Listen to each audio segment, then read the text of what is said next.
அன்பிற்குரிய சகோதர சகோதரிகளை, ஒரு 2 நாட்களுக்கு முன்னாடி சுப்ரீம் கோர்ட்டில் ஒரு தீர்ப்பு அளிச்சிருக்கிறாங்க உச்ச நீதிமன்றத்தில். அது என்ன தீர்ப்பு என்று சொன்னால், ஒரு ஹாசினிங்கிற ஒரு 7 வயது 6 வயது 2 வித்தியாசமாக சொல்கிறாங்க. அரை வயசை கணக்கை பண்ணி 7ன்றுவாங்க போல இருக்குது. ஒரு 6 வயசு சிறுமியை வந்து அவங்க இப்போ கற்பழிக்கப்பட்டு கழுத்து நெரிக்கப்பட்டு பிறகு எரித்து கொல்லப்பட்ட நிலையில் ஒரு சிறுமியுடைய உடலை எடுக்கிறாங்க. அது யார் என்னன்னு பார்க்கும்போது, அவங்க அதே பில்டிங்கில் குடியிருப்பில் வசித்த ஒருத்தன் தஷ்வந்துன்னு ஒரு ஆளை என்ன செய்கிறாங்க, இவன் தான் ஒரு ஆள் கொலை பண்ண ஆளுன்ட்டு அவனை கைது பண்ணுறாங்க. கைது பண்ணி அவன் கொலை செஞ்சான் என்பதைக்குரிய ஆதாரங்களை எல்லாம் அவன் திரட்டி வச்சு வழக்கு போடுறாங்க. கைது பண்ணிட்டாங்க. கைது பண்ணி கொஞ்ச நாள் என்ன செய்கிறாங்கன்னா, அவனுக்கு குண்டர் சட்டம் போடுறாங்க. அதுக்கப்புறம் என்ன செய்கிறாங்கன்னா, 90 நாளில் குற்றப்பத்திரிக்கை தாக்கல் பண்ணணும். குற்றப்பத்திரிக்கை தாக்கல் பண்ணலை, எஃப்ஐஆர் போட்டாங்களே தவிர சார்ஜ் ஷீட் போடலை. நீதிமன்றத்தில் எஃப்ஐஆர் போட்டோம்னு சொன்னால் முதல் தகவல் அறிக்கை அதை கொண்டு கைது பண்ணிடுவாங்க. ஆனால் குற்றத்தை வந்து நிரூபிக்கும் விதமான ஆவணங்கள்லாம் சேர்த்து 2வது தாக்கல் பண்ணுறதுக்கு பேர் சார்ஜ் ஷீட்னு சொல்லுவாங்க. அதாவது குற்றப்பத்திரிக்கை. அந்த 90 நாளுக்குள்ளே குற்றப்பத்திரிக்கை நீங்கள் தாக்கல் பண்ணலைன்னா கோர்ட்டு ஜாமீனில் விட்டுருவாங்க. இவர் மீது இவ்வளோ ஒரு வழக்கை போட்டுவிட்டு குற்றப்பத்திரிகையை தாக்கல் செய்து லேட் பண்ணுறாங்க. 90 நாள் அதை தாண்டிருச்சு. அதனால் அவரை ஜாமீனில் அவரை விட்டுடுறாங்க. அப்போ குண்டர் சட்டம்னு ஒன்று போடுறாங்க. குண்டர் சட்டத்தையும் தவறான முறையில் போட்டு அதிலேருந்து விடுவிச்சு வெளியே வந்துடுறாங்க, அவனை வெளியே விட்டுடுறாங்க. அதுக்கு பிறகு ஜாமீனில் இருக்கக்கூடிய நேரத்தில் அவனுடைய தாயாரை கொலை செஞ்சுட்டு நகையெல்லாம் எடுத்துகிட்டு ஓடி போயிட்டான் அப்படின்ட்டு அவங்க அம்மா கொலை செய்யப்படுறாங்க. அவன் ஜாமீனில் இருக்கிற ஒரு காலத்தில் அவனுடைய அம்மா வந்து கொலை செய்யப்படுறாங்க. கொலை செய்யப்பட்டவனை பார்த்தா இவனை காணாம். அப்போ இவன் தான் கொலை பண்ணிட்டு நகையெல்லாம் எடுத்துகிட்டு போயிட்டாங்கிற மாதிரி கேஸை போட்டு தலைமுறைவாக பம்பாய்க்கு போயிட்டான். போய் பம்பாயில் போய் அவனை பிடிச்சிட்டு வந்துடுறாங்க. வந்து அந்த வழக்கு நடக்குது, தாயை கொலை செஞ்ச வழக்கு நடக்கிறது. இதில் பார்த்திங்கன்னா இவங்க போலீஸ் எடுத்த எல்லா வழக்குலையுமே நிறைய சொதப்பி இருக்கிறாங்க. அதாவது தாயாரை கொலை செஞ்ச வழக்கு இருக்குல்ல, அதில் வந்து கொலை செய்யலைன்னு தீர்ப்பளிச்சிட்டாங்க. ஏற்கனவே இந்த தாயாரை கொலை செஞ்ச வழக்கில் வந்து அந்த தகப்பனார் இருக்கார்ல, அந்த அவனுடைய தகப்பன், அவன் என்ன செய்கிறான்னா இவன் கொலை செய்யலாம் கிடையாது அப்படின்னு சொல்லிட்டு அவனை தான் சாட்சியாக்கி வச்சுருந்தாங்க போலீஸில். அந்த இப்போ கொல்லப்பட்ட பெண்ணுடைய கணவர், இவனுடைய அம்மா, இவனுடைய தகப்பன், அந்த தகப்பன் சாட்சி சொன்னான்ற முறையில் தான் அந்த கேஸை மேலே போட்டாங்க. அந்த கேஸ் இல்லாமல் போச்சு. குண்டஸ் போட்டாங்க, அதுவும் இல்லாமல் போச்சு. ஏன் அப்படி இல்லாமல் போகுதுன்னா அது ஒழுங்காக போடலை, அந்த மாதிரி போயிட்டாங்க. அதுக்கப்புறம் என்னென்னு கேட்டால், இதுக்கு வந்து தீர்ப்பளிக்கும் போது ஒரு மரண தண்டனையும் நீண்ட ஆயுள் தண்டனை, ஏராளமான ஆயுள் தண்டனையும் கொடுத்து தீர்ப்பளிக்கிறாங்க. அது எப்படி மகளிர் நீதிமன்றம் இருக்குல்ல, அதில் தான் இந்த மாதிரி கேஸெல்லாம் நடத்துவாங்க. பொதுவான நீதிமன்றத்தை நடக்காது. பெண் குழந்தைகள் பாலியல் சம்மந்தப்பட்ட விஷயமாக இருந்தால் அது மகளிருக்கு உள்ள ஒரு நீதிமன்றத்தில் வச்சு நடத்துகிறாங்க. அதில் என்ன செய்கிறாங்கன்னா மரண தண்டனை கொடுத்துட்றாங்க. அதுக்கப்புறம் அதை வந்து ஹைகோர்ட்டில் அப்பீல் பண்ணுறாங்க. ஹைகோர்ட்டும் உறுதி செய்யுது, கரெக்டாக தான் கொடுத்துருக்குறாங்க என்று தீர்ப்பளிச்சிட்டாங்க.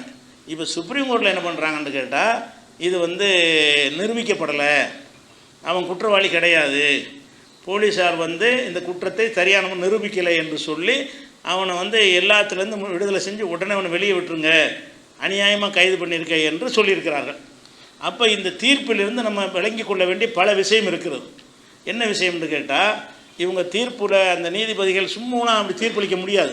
சுப்ரீம் கோர்ட் நீதிபதியாக இருக்கக்கூடியவர்கள் வந்து அது அமர்வில் நடக்க, ஒரு ஆள் விசாரிக்கலை, நீதிமன்ற அமர்வு 2 பேரை விசாரிக்கக்கூடிய ஒரு அமர்வில் விசாரிக்கிறாங்க.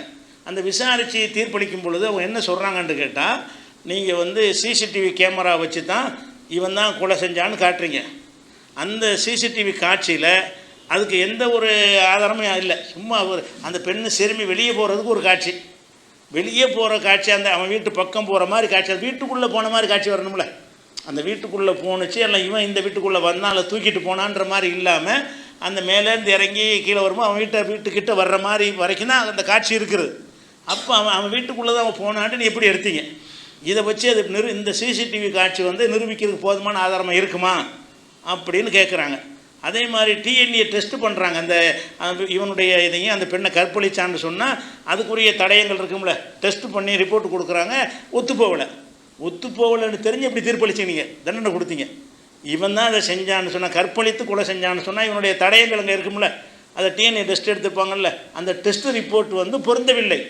அப்போ கீழ்கோர்ட்டில் நீங்கள் என்ன செய்கிறீங்கன்னா உணர்ச்சி வசப்பட்டு தீர்ப்பளிக்கிறீர்கள். சிறுமியை கொலை செஞ்சுட்டான், எவனையா தண்டிக்கணும் என்று நீங்கள் செஞ்சிருக்கீங்களே தவிர சட்டப்படி நீங்கள் செய்யவில்லை. கீழ்கோர்ட்டை கேட்குறாங்க. நீங்கள் சட்டத்தின்படி தீர்ப்பளிக்கிறதா இருந்தால் எந்த ஒரு கொலை, அதாவது கொலை செஞ்ச கொடுமையாக இருந்தாலும் இது நிஜமாக அவன் தான் செஞ்சாங்கிறது போலீஸ் வர வச்சா நம்ம நம்புகிறோம். போலீஸ் அப்படி கதையை கட்டி விட்டாங்க நம்ம நம்புகிறோம். அப்போ போலீஸார் நிஜமாக இருக்குமே என்று சொன்னால் அதுக்கு பெரிய ஏராளமான ஆதாரங்களை நிலைநாட்டி இருப்பாங்க. இது எவனோ அந்த கேஸ்லேருந்து இப்போ ஆளை கண்டுபிடிக்க முடியாததுனால யாருதல்லே போட்டு செய்யணும்னு போலீஸார் ஜோடித்த கதை என்பது இந்த கோர்ட் தீர்ப்பில் நமக்கு தெரிகிறது. இவன் தான் செஞ்சாங்கிறத எந்த வகையிலும் நிரூபிக்கவே இல்லை. அவன் அதில் குடியிருக்கிறான், அவ்வளவுதான். அதே பில்டிங்கில் மேலே இவங்க கீழே அவங்க குடியிருக்கிறான் என்பதை வைத்து இவன் தான் செஞ்சிருப்பான் என்கிற வகையில் செய்கிறீங்க. அடுத்து அந்த அவங்க அம்மா கொலை செய்யப்பட்டதை என்ன செய்கிறீங்கன்னா இவன் தள்ளில் போட்டு இதை வலுப்படுத்துகிறாங்களாம் அப்படின்னு போட்டிங்க. அதில் அவங்க அம்மா கொலை செய்யலைன்னு அதுவும் தள்ளுபடி ஆகி போச்சு. அப்போ இந்த போலீஸ் என்ன ரெண்டு விஷயங்கள் இருக்கலாம். ஒன்று போலீஸார் எவனோ ஒருத்தனை போட்டு இந்த கதையை முடிச்சிருக்க முயற்சி பண்ணுறாங்க.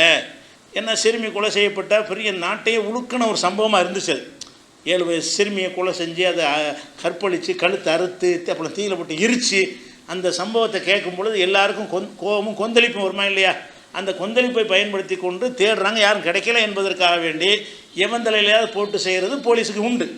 அதை இன்னும் திருந்தலை. தமிழக போலீஸாக இருந்தாலும் சரி, இந்திய போலீஸாக இருந்தாலும் சரி, அந்த அஜித்குமார் கேஸ்லேருந்து அந்த நகையை திருடு போகாத ஒரு நகையை திருடு போனதாக வைத்து கொண்டு அடித்து ஒருத்தனை சாவடிச்சாங்க இல்லையா? அந்த மென்டாலிட்டி உள்ள போலீஸார் தான் அதிகமாக இருக்கிறார்கள். கேஸை முடிக்கணும். நீ எனக்கு இறைவனா, குற்றவாளி கிடைக்காட்டி தேடிட்டே இரு. எத்தனையோ வழக்கில்னு தேடிட்டு இருக்கல இல்லையா? ராமஜெயங்கிற நேருடைய தம்பி கொலை செய்யப்பட்டார், அது ஒன்றும் கண்டுபிடிக்கலை. பல வருடங்கள் ஓடி போய் விட்டது. அப்போ அந்த மாதிரியான ஒரு சம்பவங்கள்லாம் இருக்கும் பொழுது நீங்கள் எதுக்காக பொய்யா செய்கிறீங்க அப்படிங்கிறது இதில் விளங்குறது. இது இந்த டிஎன்ஏ பொருந்தலண்டால் என்ன அர்த்தம்? இவங்க ஒரு செட்டிங் பண்ணியிருக்காங்கன்னு தான் அர்த்தமாகுது. அப்போ எல்லாமே செட்டிங் பண்ணப்பட்ட ஒரு விஷயமாக இருக்கிறது. நீங்கள் ஆதாரங்களை சமர்ப்பிக்கலை என்று சொல்லி அந்த சுப்ரீம் கோர்ட்டில் ஆவணத்தை தான் பார்ப்பாங்க. அதில் கீழ்கோர்ட்டில் மாதிரி சாட்சியெல்லாம் விசாரணையெல்லாம் திருப்பிலாம் செய்ய மாட்டாங்க. மேல்முறையீட்டில் அந்த இதெல்லாம் நடக்காது. ஆவணங்கள் கரெக்டாக இருக்குதாங்கிறத தான் செக் பண்ணி பார்ப்பாங்க. ஆவணங்களை பார்க்கக்கூடிய நேரத்தில் நீங்கள் எதை காரணமாக வச்சு குற்றமாளிங்கிறீங்களோ அது நிரூபணமாகலைன்னு சொல்கிறாங்க.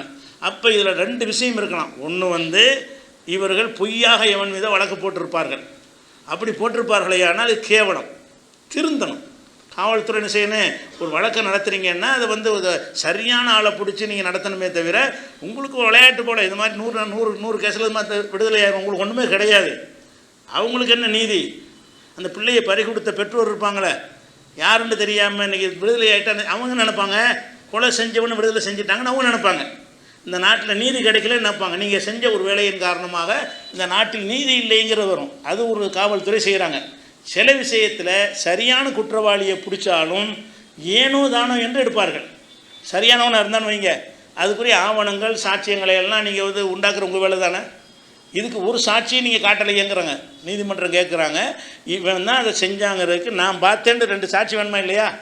ஐ விட்னஸ் இல்லாமல் எப்படி நீ குற்றத்தை நிரூபிக்க முடியும்? எல்லாம் ஊகமாகத்தான் எல்லாம் செஞ்சுருக்கீங்களே தவிர இதுக்கு எந்த ஒரு அதை பார்த்த சாட்சிகள் யார்? அதை நீங்கள் சொல்லவே இல்லையேன்னு கேட்குறாங்க.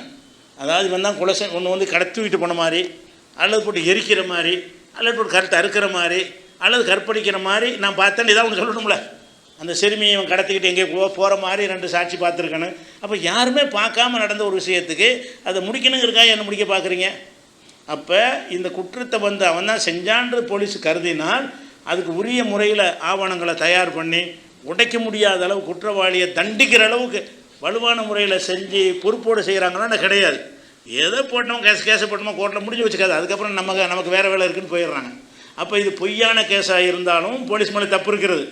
சரியான கேஸாக இருந்தாலும் அதை சரியாக நடத்தலை. நீங்கள் அவன் தான் குற்றவாளியாக இருந்தால் அதை ஒழுங்காக நடத்தினதை அப்படி சொல்லியிருக்க முடியாத. ஆதாரங்கள்லாம் தப்புன்னு சொல்கிறாங்க. அப்போ இந்த மாதிரி ஆகிருக்குமே, எத்தனை அப்பாவிகள் நீங்கள் இது மாதிரி செய்வீங்க? 2 விஷயம் இருக்குது. ஒரு குற்றவாளியை தப்பிக்க விட்டாலும் உங்களுடைய குற்றம் தான். அது குற்றமற்றவனை குற்றவாளி நீங்கள் ஆக்கியிருந்தால் குற்றம் தான். இப்போ இது 2ல் ஒன்று தான் உண்மையாக இருக்க முடியும். ஒன்று பொய்யா வழக்கு போட்டிருக்கணும் கோர்ட்டு சொன்ன மாதிரி, அல்லது நீங்கள் மெய்யா வழக்கு போட்டால் கூட அது உரிய முறையில் நீங்கள் ஆவணத்தை நீங்கள் தாக்கல் பண்ணலைன்னா உங்களுடைய பொறுப்பற்ற தன்மை, நீதி வழங்குகிற கடமை நீங்கள் சரியாக செய்யலை. அந்த கொலை செய்யப்பட்ட சிறுமியுடைய குடும்பத்தாருக்கு தாய் தந்தையருக்கு நீதி நீங்கள் வழங்கவில்லை, சமுதாயத்துக்கு நீதி வழங்கவில்லை அப்படிங்கிறது ஆகுமா இல்லையா? அதனால் அந்த வெள்ளக்காரங்காலத்து அந்த போலீஸுடைய மெத்தட்லாம் மாறி அறிவுபூர்வமாக உலக நாடெலாம் எங்கேயே போயிட்டாங்க. துப்பு துளக்கிற விஷயத்தில் ரொம்ப ஸ்காட்லாந்து யார்டுக்கு நிகரானவர்கள் பெருமடிக்கிறாங்களே தவிர அப்படி எந்த ஒன்றையும் துல்லியமாக செய்யக்கூடிய ஒரு திறமை இல்லை. மறு ட்ரைனிங் கொடுத்து இவர்களை சரியாக பக்குவப்படுத்தி எடுக்கலைன்னு சொன்னால் இது மாதிரியான சம்பவங்கள் நிறைய நடக்கும் என்பதை ஒரு தகவலுக்காக சொல்லிக் கொடுக்குறேன். அஸ்ஸலாமு அலைக்கும்.